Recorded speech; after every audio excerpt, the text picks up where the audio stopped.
thank you everyone for joining another Expert Talks Online with Equal Experts Australia and New Zealand. We are very fortunate tonight to get some time from the founder and CEO of Luxury Escapes, Adam Schwab. So thank you for joining us to sort of give us a little bit of a background of your story and things like that. We'll dive into it. Just want to say hi to everyone that's joined. Can you hear me, Adam? Okay, mate. So all good. Yeah, I was just saying to say hi to everyone that's joined. Oh, sorry. Hi, everyone. Sorry, I thought you were saying hi. All good. Hi, everyone. We're clearly on the same wavelength to kick this off. I guess it's going to be a relatively informal discussion, and I think the value is going to come in, I guess, the sincerity of the fact you are a founder yourself. The story you'll be talking about is a roller coaster that you've been on, and I think it's something that a lot of the practitioners and community that we have around us, would sincerely look up to, and the things that you've achieved. So maybe before we kick it off, if you want to just give us a little bit of a background of yourself, maybe what made you who you were before Luxury Escapes took over your life. I'll give the quick version. The long version takes a while. The quick version. Let's try and get the sentence a bit better. The quick version is I was originally a corporate lawyer, an M&A lawyer at the equivalent of a Magic Circle firm or a top tier firm in Australia, which is now merged with the UK firm. So I was an M&A lawyer for a couple of years, never a particularly incredible M&A lawyer by any stretch, but could sort of get along. And then when I was sort of 23, 24, my best mate from school, a guy called Jeremy, who was working at a bank as a trader, wanted to do something for ourselves, something different. So we came up with we sort of stumbled across an idea for backpacker apartments, which is a bit different from corporate law and investment banking. But we started doing that, didn't have much capital, used 70 grand of our own money to start this sort of apartments business, grew that to this sort of turned over a couple $1 million a year. So we sort of used the cash flow we've sort of bootstrapped all our businesses. We used the cash flow to effectively bootstrap apartment after apartment to get to sort of 50 or 60 apartments that we got to in the end. Pivoted that model to a corporate apartments model a few years later. And then bought and sold half a dozen properties, just using a lot of debt. This is sort of pre-global financial crisis, 2007-ish. And then we don't particularly like using debt. So we sold those properties probably 18 months later, 2 years later, and had this $1 million windfall just because the prices went up a bit. So I had that windfall and wanted to do something else. Didn't want to buy houses and settle down. So that we were sort of 29 at the time. And then saw this idea for a Groupon style business, which we called Zoopon. So the early sort of online voucher business days. So Groupon was this incredible success story in the early days. It went from, I think it was the first business, the quickest business hit $1 billion in turnover. It was worth 26 billion, I think, at one point briefly. Or Google offered to pay 16 billion for it, and I think they're worth about 500 million now. So it was an interesting story for them. But we sort of based our business on that. And I think a lot of the problems that Groupon had, we obviously faced as well, just at a smaller scale. And the real problem with that business is a couple of problems. So there's no real competitive advantage, and there's really low barriers to entry, and you don't have control over the end-to-end. So if you think of the sort of issues we face, so we're effectively a marketing platform for lots of different merchants, but these are most of which are small or medium businesses. So it could be restaurants, day spas, activities, all that sort of stuff, selling sort of average $50 basket size. And a couple of problems with that business. One problem with that business is just the unit economics aren't great. So you spend all this money and time acquiring clients, as in the businesses, but unless you've got huge scale, it's really hard to make those unit economics work at such a small basket size. So that was one problem. The other problem was you didn't have control over the end-to-end experience. So you'd sell a voucher, or a package, or an experience, and you had to rely on the client, be it the business, to deliver that. And some were amazing, and some were terrible and just stole our money. So we've sort of learned the hard way, but we still actually do have that business, and over time it's sort of been able to stabilize, and it's part of Luxury Escapes now. But what we realized pretty quickly was the business as part of that whole voucher model, the business that had the most legs and made most sense was the travel part of the business, for a couple of reasons. One, much higher basket size. So average sort of $2,000 basket size makes unit economics significantly better. And second, whilst you don't have control over the end-to-end, you're dealing with a much more trusted counterparty in that a big hotel, usually a big hotel, or even a family-owned sort of independent hotel, really cares about, they're in the hospitality, but they really care about the customer experience. And there's things like TripAdvisor, even Booking.com has ratings. So if you if a hotel treats customers badly, they feel it. Their brand gets impacted. The hotel gets impacted through things like TripAdvisor, whereas you don't have that obviously in the smaller businesses. So the two big issues we had with the voucher coupon business didn't exist with the travel business. So we realized that pretty quickly, and we just continue to grow the business from 2011 until now, obviously. But we sort of focused more and more on travel over the years, and by 2017. We sort of sold. We had a product business, with e-commerce product business that we sold, and we spun off our experiences business, and we basically focused directly on travel, and we're just able to dedicate all our time and attention to travel and build what is essentially a really unique travel business that doesn't. There is a couple of these types of businesses exist in some form globally. There's Secret Escapes in the UK. There's Voyage Privé in France. They are similar, but there's still nuances. But really, there aren't many businesses that exist like us in the space globally. So we're pretty sort of happy with what we've built. And that has evolved over the years. We talk about sort of that evolution later on. But yeah, we sort of realised that we've solved a bunch of really interesting problems for both customers and for our hotel clients and our tour operator clients, and obviously our airline clients as well. So it's been a really interesting evolution in the business from sort of backpacker apartments to obviously a much bigger e-commerce business. Yeah, awesome. So it's interesting, as you said, you sort of started with that brick and mortar. That was where you guys made your money. That's how you attracted the customers. Where does a technology roadmap come into your mind when you're transitioning from that's where you make your money to trying to create this genuinely unique curated experience? How do you start thinking about that? Yeah, I'm just trying to think of the best way to answer that. We're a little bit different to companies that, for example, started in the last 5 years. So when we started in 2005, our first business, 2009, 10, our second business. And if you look at the sort of shifts since then, so Y Combinator was certainly around. I think it was around 2005, and then incubators were still around. But it was a very different glide path for founders as there is now. So founders is a much more established. If you're a consultant at McKinsey and want to start up a business, an online business, or if you're a consultant anywhere, or if you're an accountant or a banker or whatever, there's now a well-trodden path. So you might raise family and friends money, you might do an incubator, be it Y Combinator, be it Antler, be it whatever. You've got lots of mentors and people have done it before. The digital marketing is far more streamlined now. So there's a much more reliable roadmap. When we started as a business, I didn't know what a product manager was. Like we never had a web business before. Our business was essentially an offline business. We had to sort of learn everything on the job, everything from customer marketing to building a website. So our first website, we had a single developer, a unicorn who could do design. He could do design, product engineering, less design, but certainly product engineering. So we were really trial and error, a bootstrap trial and error business that's 13 years old now. So very different if you started a business now, where there's a much more distinct roadmap you'd take. But if you look at sort of we back solved a lot of problems. We didn't. You start a business now, you're sort of thinking, what's the problem I'm going to solve? How do I solve that? Pretty much using technology. We didn't really think about that. We just thought, oh, here's a business that could make money. And it did. And then we thought, oh, here's a business that can make more money or be better. So we did that, which was travel. Then we sort of back solved the problems we solved. But even then, like if you think of our tech journey, because we were bootstrapped, when you're bootstrapped, you just don't have the cash to invest in significant tech resources. So the founder, myself and so Josh and Jez, our co-founders, and Mark, we were essentially the product managers of the business. And every founder is in a sense the number one product manager, but usually at some point you bring a product team in. We didn't bring our first real product manager didn't really start till I think Shah was 2015, 16. So Shah's now our CTO, CPO. So we were very late in terms of building structure around our tech team. We do it very differently. If I started a business today, I'd do it completely differently how we did it. But you just don't know what you don't know. Unfortunately now there's forums like this where people can talk about what they did wrong and people can learn from our mistakes essentially. But we certainly now have a much more traditional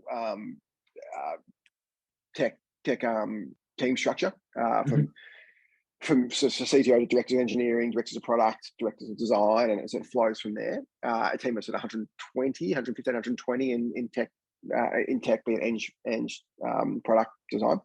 But we were a very slim team originally. We originally did product ourselves and outsourced dev to originally Vietnam, then to Ukraine. We still have a fantastic Ukraine team who are sort of about 10 to 15% of our team, but we were all Ukraine for probably 5 or 6 years. So that, as is quite common for startups. So our tech journey has been, I guess, a very typical one from 15 years ago, but a very uncommon one if you were to do it now. So I'm not sure how much benefit people will get from seeing what we do, other than the fact that you wouldn't do it.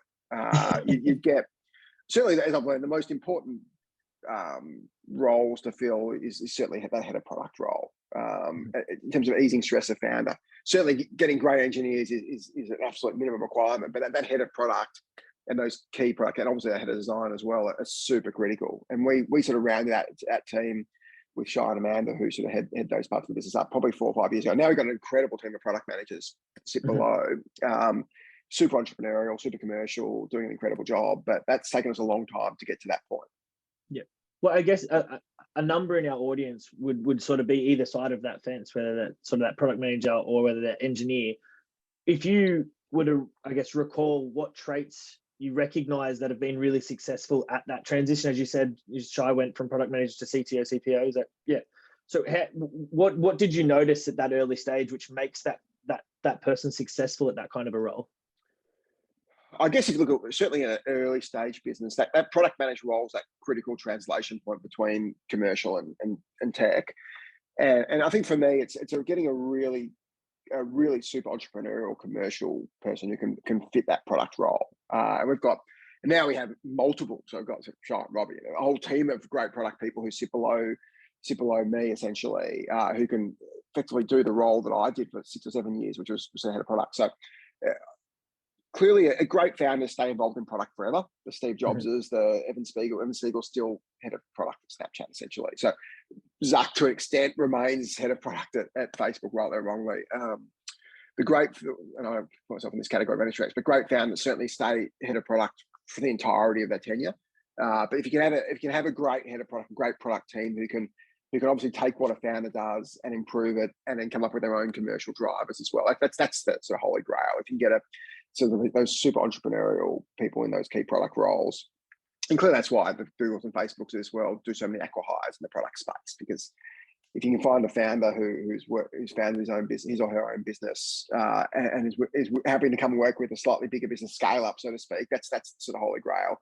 But certainly commerciality, if someone's started their own business, that's fantastic to see in a product manager, but you don't have to have, but yeah, that kind of entrepreneurial grit is always fantastic, and this ability to get it. Ultimately, how do we think like the customer? How do we think of what the customer wants before, but with the customer even knows they want it? That classic jobs mentality.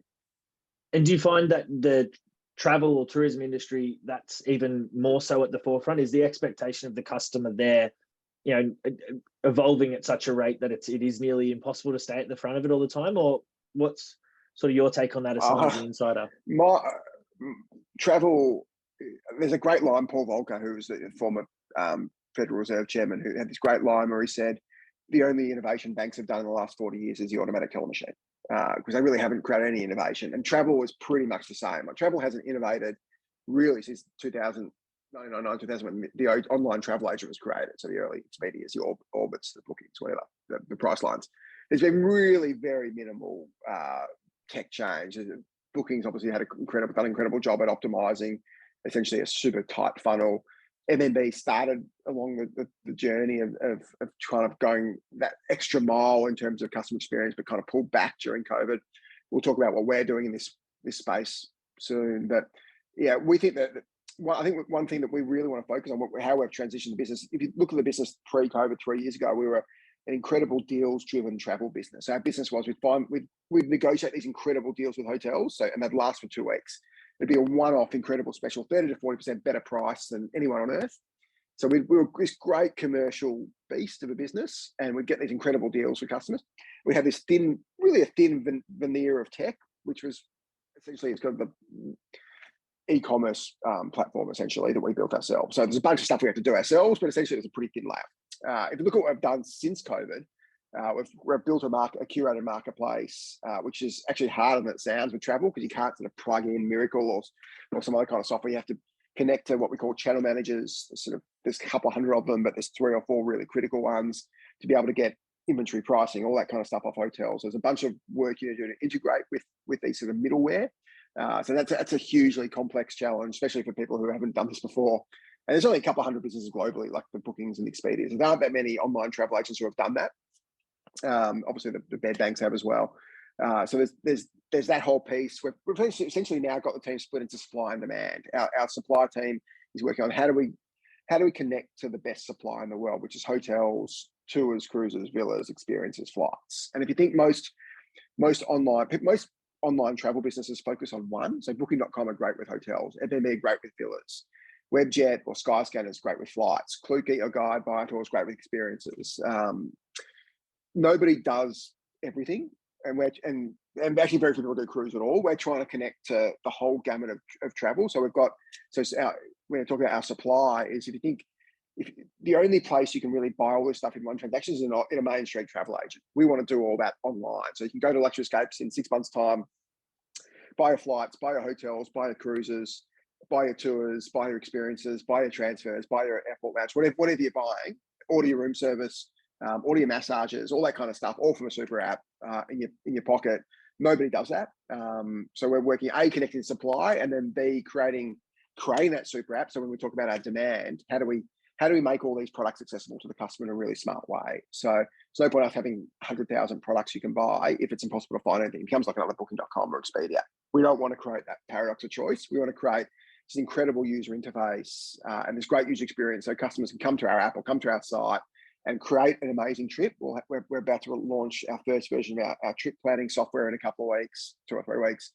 People are able to create their own trip online, dragging and dropping essentially hotels that we can suggest, or people can book themselves. And then plan an incredible trip, book that incredible trip using our own inventory, which is the best price in the world. And then when you're on the trip, one of the great problems just to go back to your question, if you think of travel, there's so many points where technology can help your trip that it doesn't.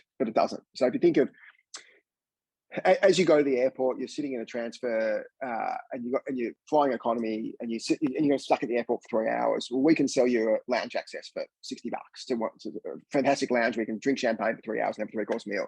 We can do that on the way to the airport. You can swipe and get a QR code, go straight in. When you check into your hotel, if you land in Singapore, Dubai, or London, or wherever you land, when you land, you have to wait for 10 minutes to check in. And this archaic process hasn't changed for 100 years. Well, you should be able to go straight to your door using our app and simply just tap your phone against the door and open it and sign a blank sort of white square on your app saying you accept whatever charges there are, and walk straight in, whilst having ordered room service half an hour before in the car on the way over, and have it ready for you 2 minutes later. So there's so many points, or you're about to leave, check out the hotel, and suddenly you realize your flight's been delayed. Why can't we get a late checkout and get a discounted massage? So there's so many elements of travel that are broken or that are unoptimized for the customer that we think we have a great opportunity to fix. So it's simply using pretty simple tech. So just being able to do it. So we've got teams sort of working on trip planning, working on the connected trip, and then working on personalization to improve this whole process from planning to staying. So I think there's so many different touch points, and the Airbnb guys famously sort of talked about the perfect trip with 13 different stages. It got to about 6. We think there's probably thousands of points of a trip you can improve, but we wanted to hit 50, 60, 70 points of a trip just to make it a great experience. So we've really morphed the business, and this is with sort of quadrupling our tech team. So gone from 3 years ago, we were a great travel deal business, and in 2 years' time, we want to be the leading travel technology customer experience business in the world. Yeah, right. It's a fast ramp up, as you mentioned. Like, to start that story, you said it went from a thin layer to now obviously just going for the full breadth of that travel experience and trying to handle all of those different touch points. How has that changed the way that you sort of empower your engineering teams? Like, obviously it's a pretty big shift, right, for what it is that they're there to do, and the perspectives that they need to be encompassing when they're bringing those products to life. How do you see the culture of the business has had to shift to keep up with this? There's always been expansion of the team. I think the one thing, as you go from startup to scale up to mature business, certainly it's how when you're a startup, you've got a team working on something, they finish that, they go on to the next thing, they finish that, go on to the next thing. The first couple of things never quite 100% finished, and it doesn't continually get evolved and improved and conversion improves. So obviously, as we've gotten a much bigger business, we now have teams that work on specific functionality forever in a sense. So we don't build a flights platform and then move on to the next thing and leave the flight platform to wallow, which is what we would have done 3 years ago. We don't build a experience platform and leave it. We don't build a personalization engine and leave it. So we continue to expand the team as we create new call whatever pizza squads to work on different elements of the business. So that's certainly been the biggest change in the last couple of years, is that focus on how do we continually improve our products rather than build a product and move on. So that's a big one. In terms of personnel, we just try and hire for commerciality and entrepreneurialism, both at the product and the eng and the design level. So I don't think what we do is, I don't think we've actually changed how we think about our team and how we want our team to act. What we've changed is structure and how that and focus. So instead of being sort of flipping from one project to the next, they tend to be much more dedicated to a certain project and or more of a certain customer experience, and stay on that customer experience definitely, rather than to move. Obviously, the teams do change from time to time, but in terms of personnel, but the teams themselves don't. So that's by far been the biggest change as we've scaled up the business. I've still got work to do in terms of our structure, but if you look at our team versus 3 years ago, it's very different the way we think about building product and maintaining product. Yeah, awesome. I guess the big elephant in the room that we're going to get to in the story is the COVID strategy shock. Do you want to sort of maybe walk us through how what the lead up to it was, the response, and how you guys sort of got to where you are now, coming out the other end of it? Sure. So I guess coming to COVID, so we were that travel deals business 2.5 years ago, and the business was good, it's profitable, it's growing. It was an international opportunity, so there was nothing wrong with the business. The main issue was there's a smaller TAM, or much smaller total addressable market for what we call flash sales compared to marketplace. So the TAM for our legacy business is, call it 3 billion. We probably had 3-4 billion globally, maybe a bit more, but not hugely bigger. But like really based on what we sell, so what the products we sell. So if we're selling 1 or 2 Bali deals, 1 or 2 Thailand deals, a Maldives deal, a London deal, there's only so many we can sell per region, because we tend to give a degree of region exclusivity. So you just hit a TAM limit pretty quickly.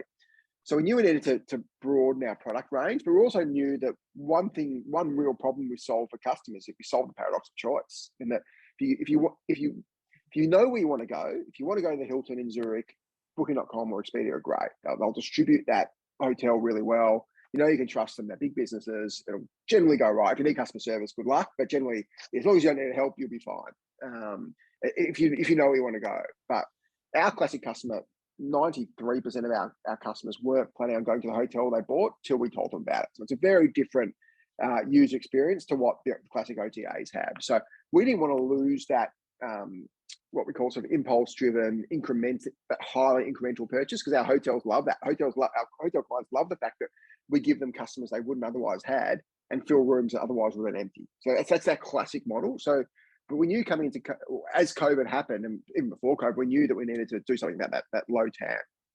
The obvious move was marketplace.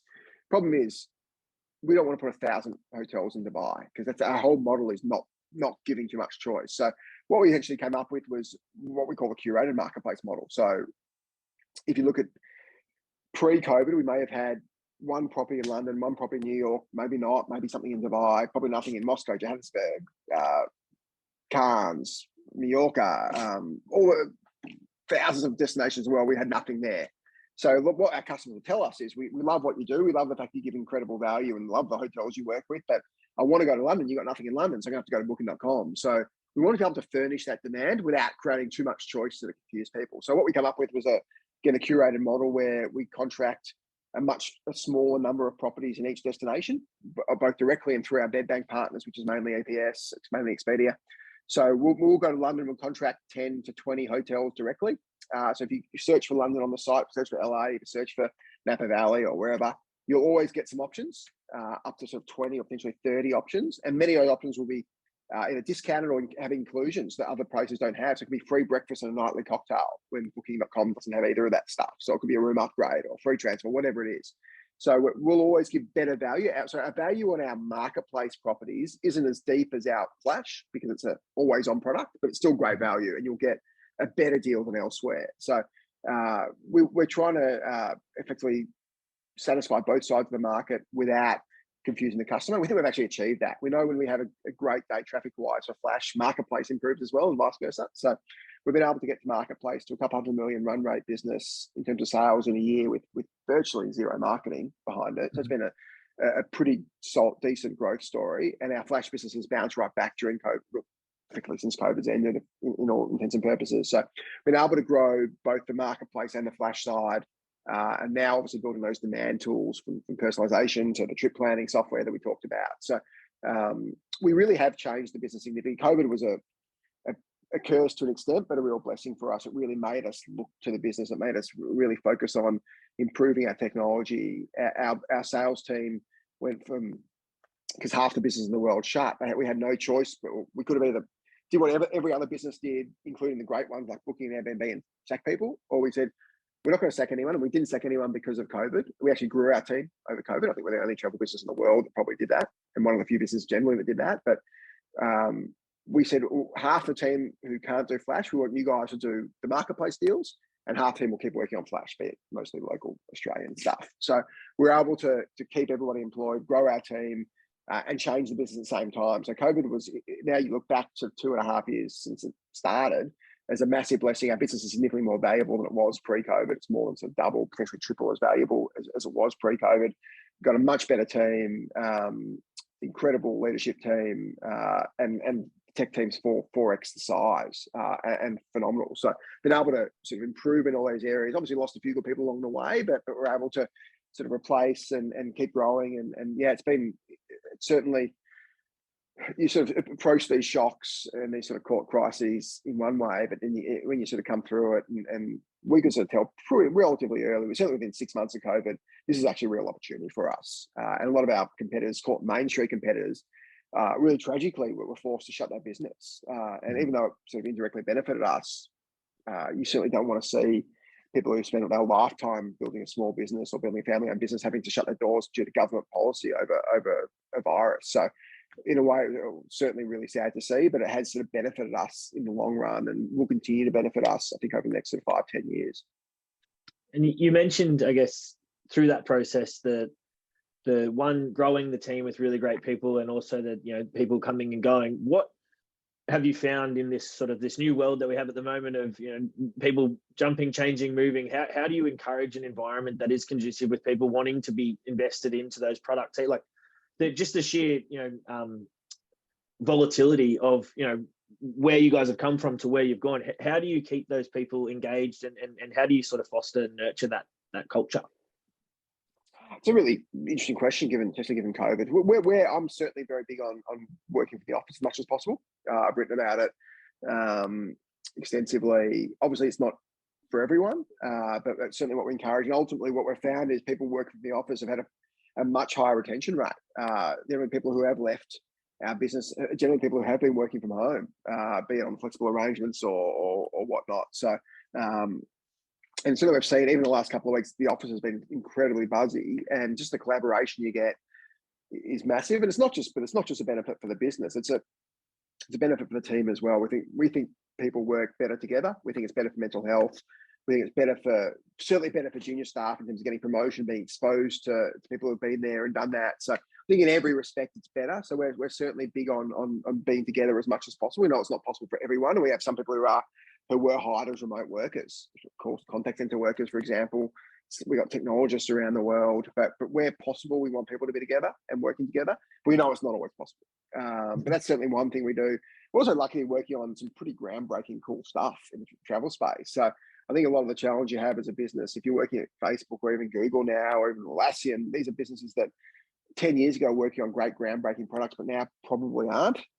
So we're working on a cool product that nobody in travel is working on in a number of respects. So and we know that the technologists love working on new cool things. So we're sort of lucky in that respect, and we'll keep pushing the envelope and trying to do lots of cool things in the tech space. So that's helpful. That's, I guess you can say, in a way, by design or by luck or whatnot. But it's also just hiring the right people. We've got incredible people and culture team, incredible in-house recruitment team who are fantastic and know the right people to recruit. We tend not to recruit, not always, but we tend not to recruit from massive businesses. We think culturally that's often really hard.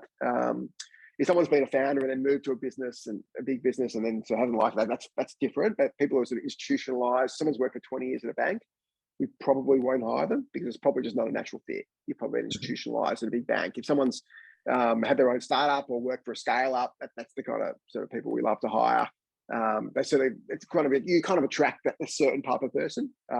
If someone's worked for bootstrap founder-led businesses, that's great. If someone's bootstrap their own business, even better. So it's also trying to make sure you hire the right cultural fit for us. Not to say we've got lots of amazing people who work for big businesses. My chief of staff, who's one of our absolute superstars, came from one of the biggest businesses in Australia. So there are exceptions to the rule, but you can sort of tell when someone's a big person, big company person, or a startup person, and we certainly go for the latter. Yeah. And do you find as you've grown and sort of become, transition through those stages as a business yourself, how do you continue to keep that, I guess, that experimental mindset or that approach to, trying new things and keeping people feeling safe to experiment? Is that something that's consciously endorsed at Luxury Escapes? We certainly try to, and we try and tell people I love when somebody makes a mistake. I'd rather somebody make 10 mistakes and tell me I've stuffed 10 things up than not try anything at all. It's certainly what we try, but that's a lot easier said than done. Like it's especially as you get bigger. We don't want people to think they're more likely to get fired for doing something wrong than not doing something at all. That's completely not the way we think. But naturally, that's sort of certainly how a lot of other businesses, especially big businesses, operate. So we certainly do try and break that. We want our leadership teams, and we've got 4 levels of leadership teams, to be as entrepreneurial as possible. We want people to be doing new things. And when we run a Shark Tank style program for what we call our future leadership program, and the ideas and the innovations we get are incredible, phenomenal ideas. Almost every single one over the last 5 years, there's been sort of 50, 60, I think, of them now, have been brilliant ideas. But there's almost, I can't recall one that hasn't been great. So we do everything we can to encourage, because our people are brilliant, and we want to make sure that they can sort of fly and not be sort of pigeonholed into doing things because that's what people think I want or some other manager wants. So it's a real challenge, though. We're absolutely not perfect at it. We've got to keep working at it and give people a license to make mistakes and try things. Some businesses do, even some big businesses do a great job of it, but most don't. I think most businesses, there's that great agency costs where you sit in that middle management level who don't want to do something because the ramifications of getting it wrong are massive. The ramifications of getting it right, or somebody steals your credit. We don't want to see that. We want to make sure it's a meritocracy. If somebody comes up with a great idea and pushes it through and takes a chance, that they're rewarded and recognised. But by some token, if somebody tries something, gets it wrong, they're not punished. They're still praised, because ultimately there's asymmetric returns in our business. If we try something, get it right, it's 100x. If we get it wrong, it's 1x. So we want people to try stuff. I guess in the theme of trying things and getting it wrong, and as a founder yourself, something that people always like to ask when they get the chance to talk to a founder, what would be your biggest clanger in the journey that you've taken for yourself that you sort of look back on and obviously now take it in high spirits, but at the time probably was a little bit shattering? We make mistakes, so many mistakes every day that I occasionally, it's hard to think of one. I think almost globally speaking, the big one for us is we're bootstrapped. We're bootstrapped till last year. We had our first cap raise last year, but most of that money went to shareholders. So it was only a small amount in, particularly to fix the balance sheet because of COVID.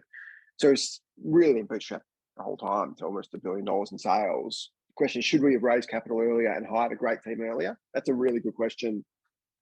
There's an absolutely strong argument to say yes, we should have. If we could have, maybe we wouldn't have been able to, but if we could have, we never tried really in those early days, particularly.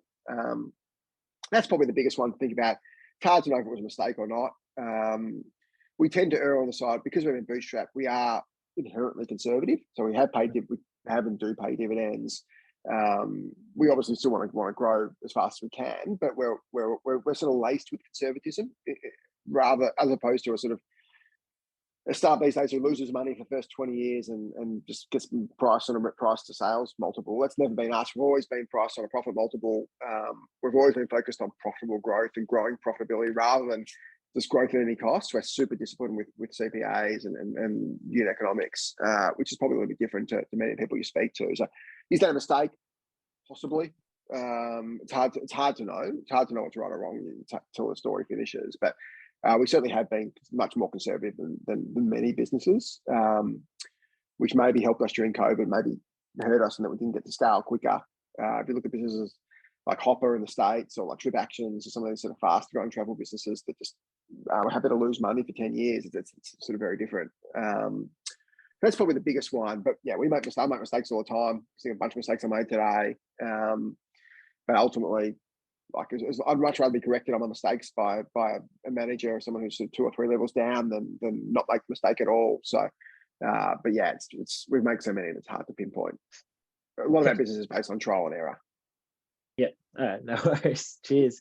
I'll just remind people that they can ask questions in the Q&A section, and we'll probably we'll get into a couple of them now. And yeah, just as sort of we ask through these and Adam gets a chance to answer, and feel free to throw others out if you think of them. We'll probably look to wrap it in sort of within the next 15-20 minutes. But yeah, we'll go with Tully asked, have you heard of Centripay or Immersive, which tokenizes a product service across multi-users or multi-merchants using traditional banking infrastructure? Even FPOS, this tech is 3 years old now and established. Thanks for the question. I haven't at all. So our travel in general isn't particularly well developed in terms of payments. I think that is clearly an area that the whole industry will evolve in the next 2 or 3 years. It's a pretty archaic process the way we pay out. Obviously, we take payment in pretty traditional forms. The way we pay our merchants is pretty archaic. There's a lot of fees along the way. There's huge disruption coming in this area. If you look at the fees, so customers pay a couple of percent merchant fees that we pay for, and then hotels pay a couple of percent merchant. So you're sort of losing 4% on what is a pretty low margin business generally. So most travel businesses operate on sort of mid-single digit EBITDA multiples, EBITDA with percentages. So payments taking 3-4% that's pretty significant. So your point is right. I haven't heard of specific technology, but there's absolutely massive innovation coming in the space for travel, no doubt. Jeremy, my co-founder I mentioned earlier, is big into crypto. I've certainly a laggard in terms of crypto. Obviously, understand generally the space, but in terms of really understanding the details and the technicalities, especially in terms of the different payment types. Every time we look to put crypto on as a payment form, there happens to be another crypto winter. We did in 2017. We did 6 months ago, and we sort of were the precursor for that. But leaving aside crypto payments, we think there's huge innovation to happen there across the whole cycle of hotels and paying hotels. Awesome. Thanks for that, Adam. We've got Jake asking, how are you leveraging technology as part of your customer retention strategy? Do you have a loyalty system, for example? We work with Qantas. So in a way, we rent Qantas's and Singapore Airlines loyalty businesses around the world. So we have a point structure, but it's not our own. We've looked at doing a loyalty platform for as long as the business has been around, I reckon. And we've done bits and pieces. We haven't fully pushed the button. Loyalty is obviously really hard, really easy to get wrong. There aren't too many travel businesses that get it right. A few airlines, so Qantas definitely gets it right in terms of their loyalty platform. BA get it right, I think. Chris Fly, Singapore Airlines gets it right. Emirates probably get it right. In terms of hotels, Accor have got a pretty good program. Marriott's okay. IHG is okay. They're getting there, but the problem with every member of every hotel program has no real loyalty. It's kind of a program everybody uses. But we certainly do want to create a loyalty platform at some point. We haven't yet. It's probably the next 24 months. The question for us is how we do it. It's also hard. Travel's got slim margins, so you can't really afford to give away a huge chunk of discount because when you're single digit EBITDA multiple a margin, it's tricky. But absolutely, we do need to work harder on that. We have made we've always had a great NPS. Our NPS has historically been 70+, which is pretty good for any business and almost unheard of for travel. Certainly a travel retailer that doesn't really exist. So we work really hard on customer experience. We saw obviously during the pandemic it was tricky because you'd get just waves of contact and you just couldn't staff it. But we're certainly now back to pretty much pre-pandemic levels, wait times on the phone of sub 5 minutes. So we do invest heavily in customer experience. We do have a lot of work to do in terms of loyalty and retention and personalization. So there's huge upside if we get this stuff right.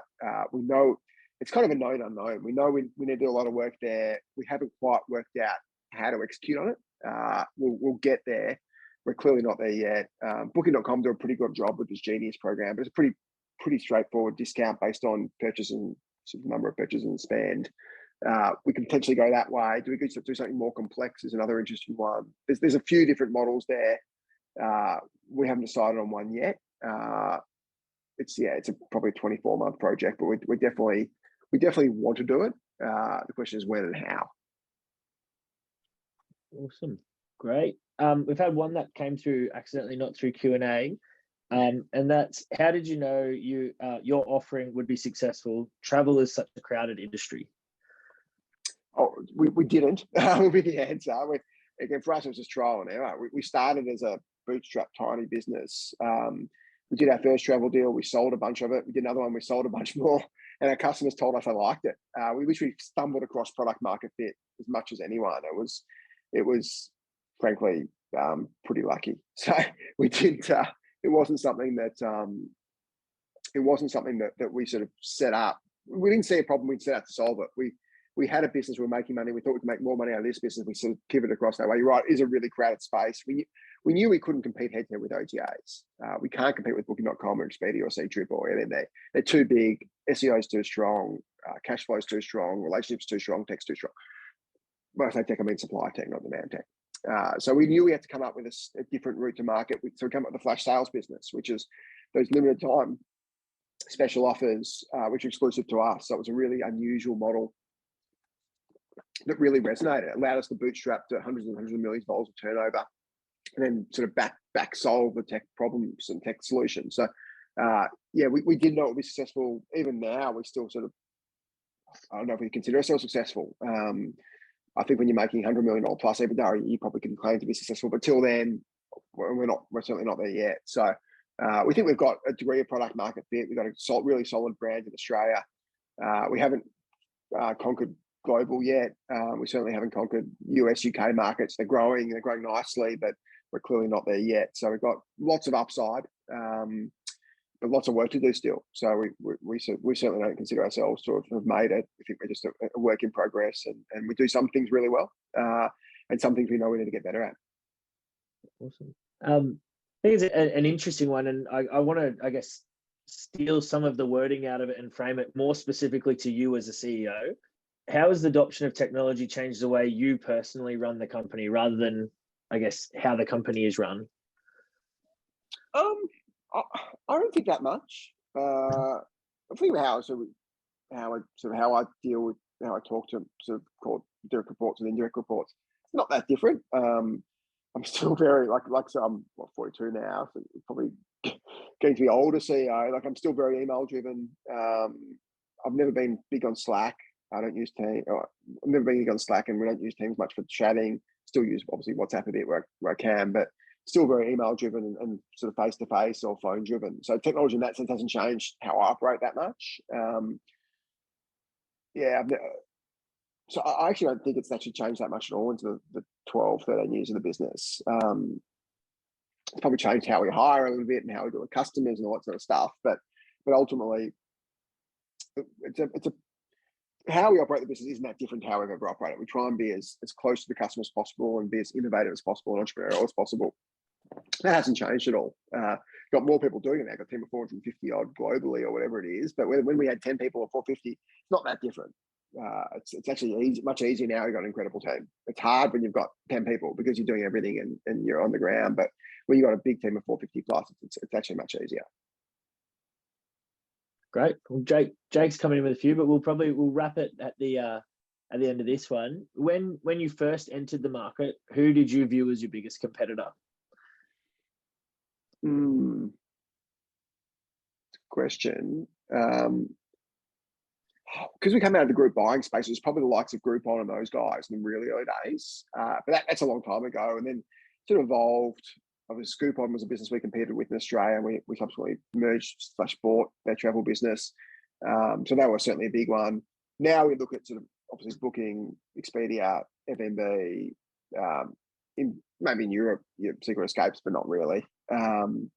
Travelzoo used to be, but they've kind of pulled out of the Australian market. But certainly Booking and Flight Centre are the two strongest competitors. Flight Centre, again, have more of a corporate focus, so probably aren't so bothered about us, and Booking probably aren't overly bothered about us either. But they're probably, if you look at where people buy travel, it's Airbnb, Booking, Flight Centre. That's where our customers share. So whilst whether you say we compete with them or not, I don't know if you can compete with them, but we're contemporaries with them. And we all sell travel product that we're trying to get customers to buy. We think we create incremental travel. So in a way, we don't compete against any travel business specifically. We compete against how people want to spend their money and their time elsewhere. So we think we increase the travel pie more than anything. But we looked at other businesses, not so much competitors, contemporaries. We looked at what does Booking.com do really well? What does Flighties do really well? What does Hopper do really well? What does Trip Actions do really well? What do these businesses do really well, and how can we learn from them? Yeah. Great. Letting someone else jump in. Verena says, does Luxury Escapes want to enter the European market too? And will the website be translated into other languages in the future? Yes and yes, hopefully. We do operate in some European countries now. It depends on the laws, but we have a UK business or registered in the UK. And it's not a huge business. We're talking sort of $10 to $15 million kind of turnover business annually. So it's a pretty small business in some of these markets. But the beauty of travel is it's a global product. If we get an incredible deal to the Maldives, which we do on the site now, you get an incredible deal to the Maldives. It's applicable to an Australian customer as it is to the UK. In fact, it's more applicable to UK and India and an Emirati customer than is Australia, because it's so much closer, and Singapore. So travel is inherently global. We think there's huge economies of scale. Look at the great travel businesses, the Airbnbs, the Bookings, the Expedias, Sea Trips. They're all global for a reason. And there is huge scale benefits to going global. Essentially, the marketplace we're building over the last 2 years is really a global product. Every product we're building now is really globally targeted. We don't build products for the Australian market, we build products for the global market. And we see the percentage of our customers who buy marketplace products outside Australia is almost 50%. So as in almost half our sales are marketplace sales outside Australia, whereas in Australia, it's more like 25%. So the marketplace product is really applicable for our non-Australian customers. It's growing really nicely. It's fantastic supply. It's got to get a lot better. And multilingual is absolutely on our roadmap. We've been way too slack in getting it done, but it's just a priority issue. We'll need to obviously bring on a team to do it, but absolutely a priority.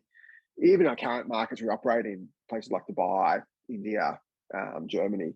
And we have huge businesses here in these countries, but we absolutely need multi-language to service these customers. So we have a JV in China, which has been unfortunately pretty moribund since COVID, but that was our first and only real multi-language platform with our friends at Xanadu.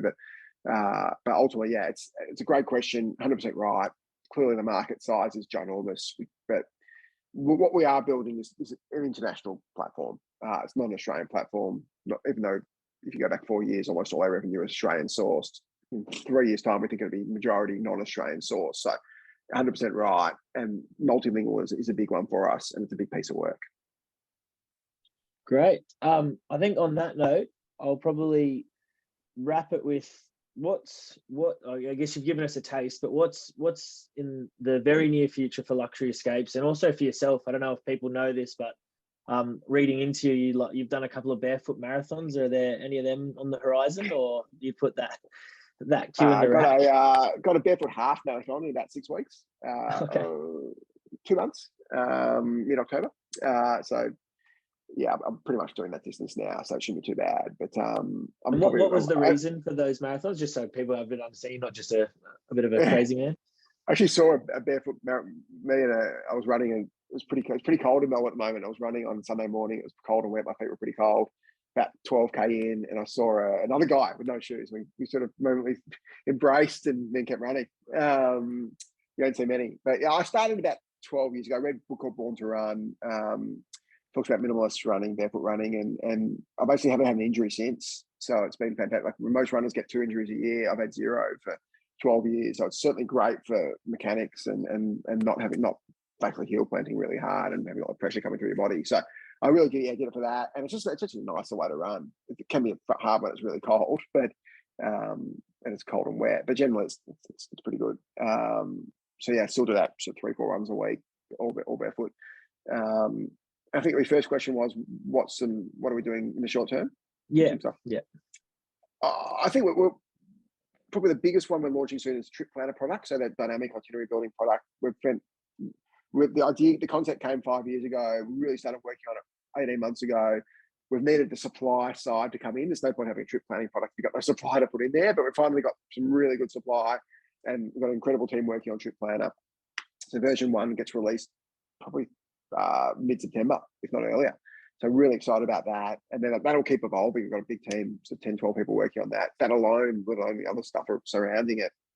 That combined with personalization combined with increasing supply. It's super exciting. But yeah, doing lots of great stuff. But I would look at our sort of product sprint showcases every 2 weeks and our walk to futures every month, and can't help but get super excited about what it's. We haven't got a 10,000 person team. We've got a great size 120 person team. They're just getting shit done, and they get shit done quickly and well. And it's a super talented team, and from dev to product to design, we get people who come to us from the Atlassians and the Canvas of this world and say that they love working with us. They think it's the best tech team they've worked in. So super flattering to be sort of compared to some of the great Australian global businesses, really. So you've got an incredible team with incredible leaders who are doing incredible stuff, and we'll just keep learning and getting better. I think one thing about our business is we have evolved. As the longer we do it, the better we get. I think of like sort of 8 years ago, we were kind of running around like headless chooks, not knowing what we're doing, trying lots of stuff and getting it wrong. And now we're getting everything we do, we get better at. And as Blake, who was our GM, who's now runs Flipper, as I said 5 years ago, and as Josh said, it's our lead to lose. And this was sort of 5 years ago in terms of our specific space, not in terms of travel globally. We're not a booking.com, $100 billion business, but look at specifically what we do, that kind of incremental, demand-driven, inspirational travel. We think we're one of the best in the world, if not the best in the world. We just want to keep getting better, keep building better products, and just build that amazing connected trip experience that nobody's really working on, and make people. I think that if you look at what we do, one of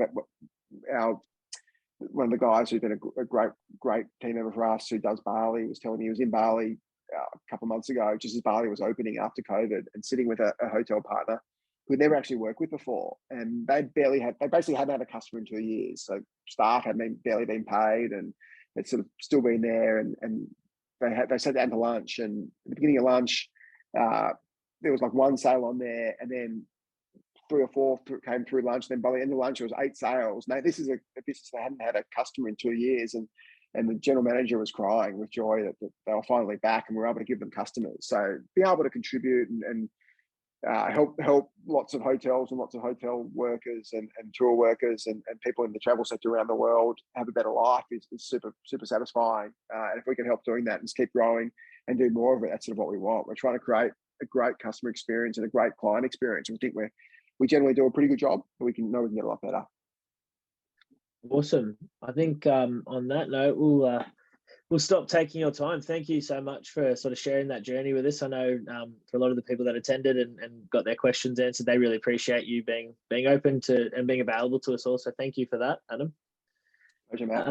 I'll just quickly let those that are left know that that's the end of this session. If you do want to actually rewatch it or share the video of this, it will be available on the Equal Experts Expert Talk page from Friday.